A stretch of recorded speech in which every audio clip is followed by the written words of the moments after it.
China-Europe military relations go full circle. Commentary.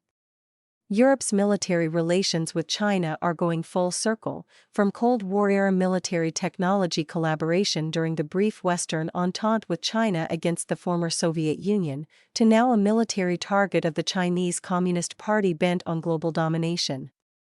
On May 25, the CCP and its People's Liberation Army demonstrated their malevolence toward Europe when PLA Air Force and PLA Navy forces harassed and then shamed the voyage of the Royal Netherlands Navy's 24-year-old, 6,000-ton frigate HNLMS De Ruyter, as it exercised the freedom to navigate in international waters near the disputed Paracel Islands in the South China Sea.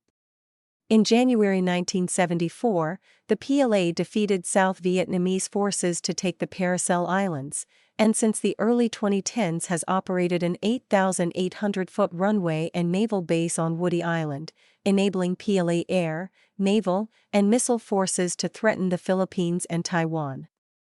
Moreover, China is dredging a potential 2-square-mile military base at Antelope Reef south of Woody.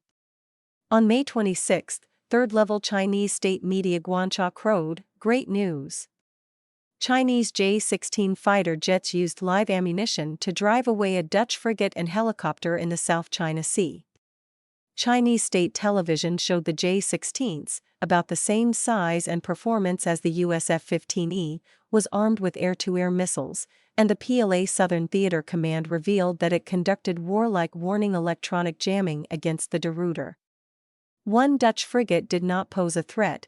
It will not be upgraded with Tomahawk land attack cruise missiles until 2027, but the PLASTC cast it as threat because as it was on its way to Hawaii to participate in the large US-led Rim of the Pacific exercises, saying, HNLMS De Ruyter deliberately detoured to China's Shisha Islands on its way from the Philippines to the Hawaiian Islands to carry out provocative actions, brazenly infringing on China's sovereignty.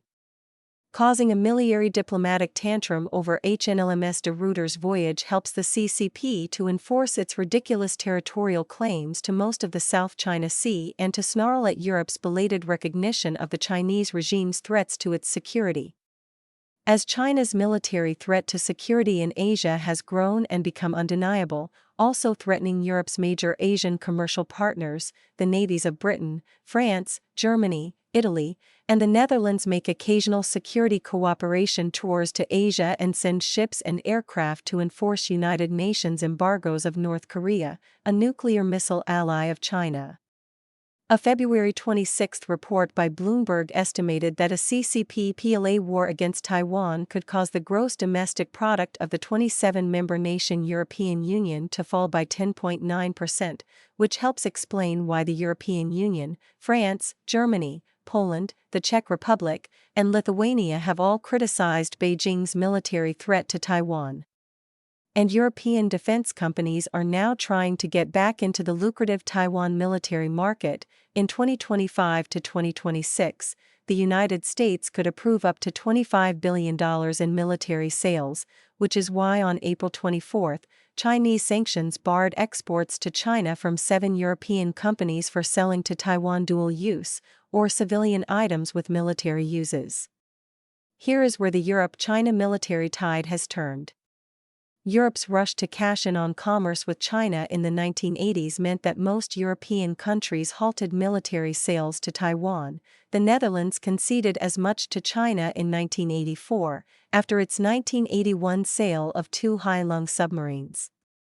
And following the example of the United States in the late 1970s to encourage the anti-Soviet stance of then CCP leader Deng Xiaoping, many European states sought to sell military technology to China.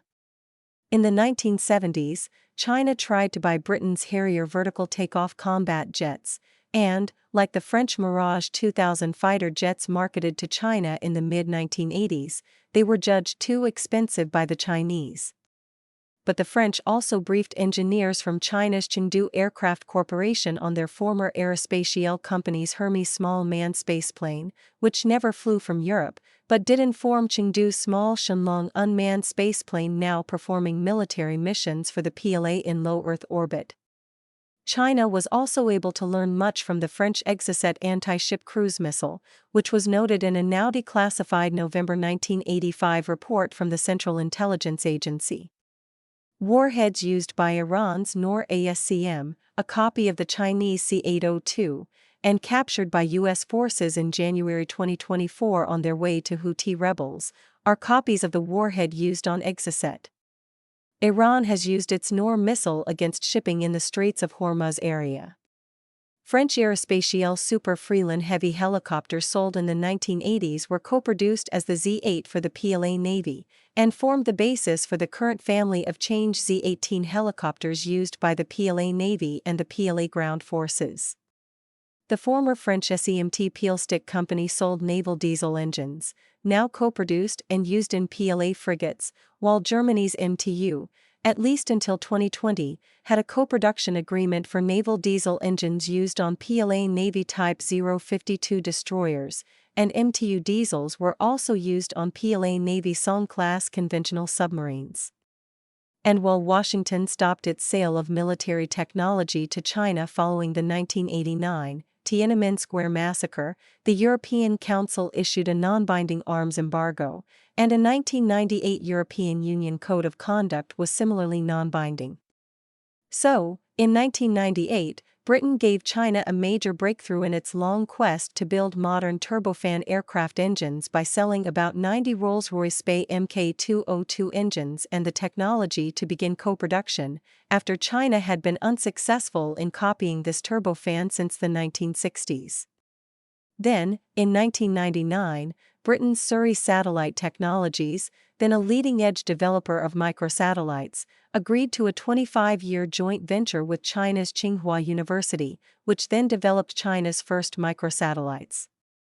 It was not until 2021 that the European Union was able to implement a framework of binding regulations to control the sale of dual-use technologies, such as advanced computing technologies, artificial intelligence technologies, and quantum computing technologies.